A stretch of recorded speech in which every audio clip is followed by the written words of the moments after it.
Friends, welcome back to my channel. আজকের recipe rasgulla. আমি কিভাবে রসগোল্লা তৈরি করি আজকে তোমাদের সামনে সেটাই করে দেখাবো।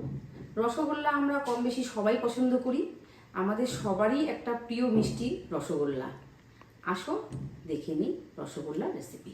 আজকে এই রসগোল্লা তৈরির জন্য আমি যেই ইনগ্রিডিয়েন্টসগুলো ব্যবহার করেছি সেটা হলো 1.5 কাপ চিনির জন্য 5 কাপ আমি জল ব্যবহার করব।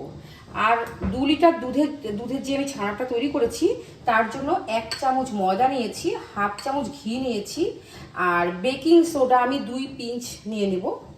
বাস, এবার চলে আসো দেখি কিভাবে আমি করি। আমি এবার চিনির শিরাটা তৈরি করে নেব।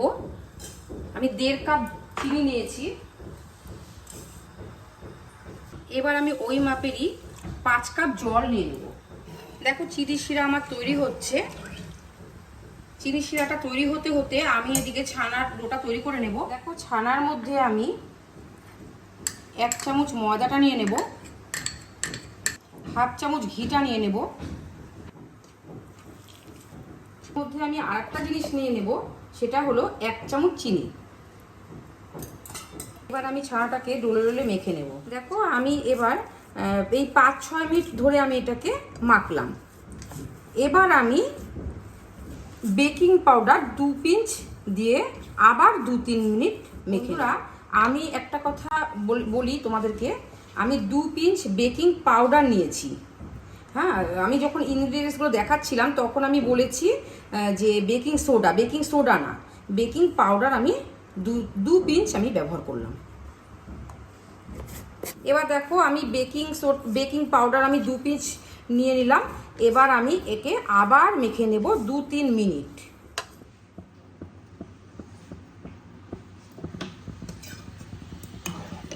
দেখো একদিকে আমার শিরা হচ্ছে,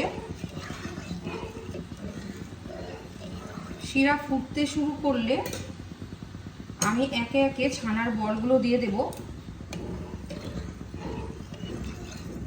ছানার বলগুলো কখনোই ফেলে রাখবে না, সাথে সাথে দিয়ে দেবে শিরা রসের মধ্যে বলগুলো তৈরি করার পরে।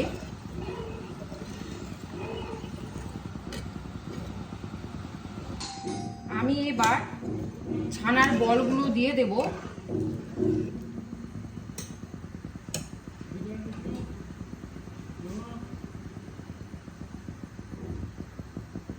একে একে আমি সব ছানার বলগুলো দিয়ে দেব।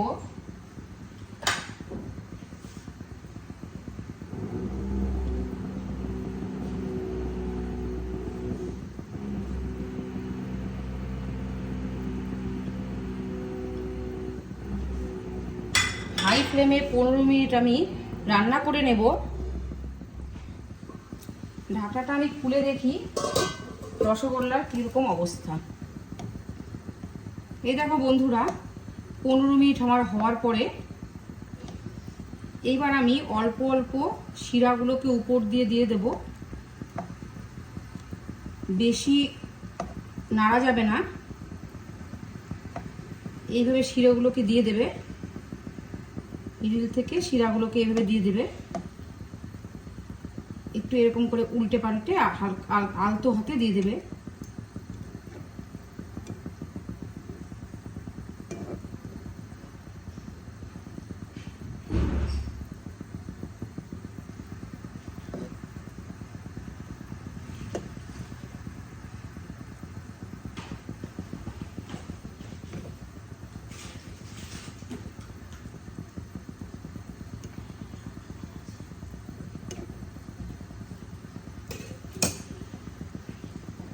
এবার আমি মিডিয়াম ফ্লেমে 20 মিনিট আবার রান্না করে নেব।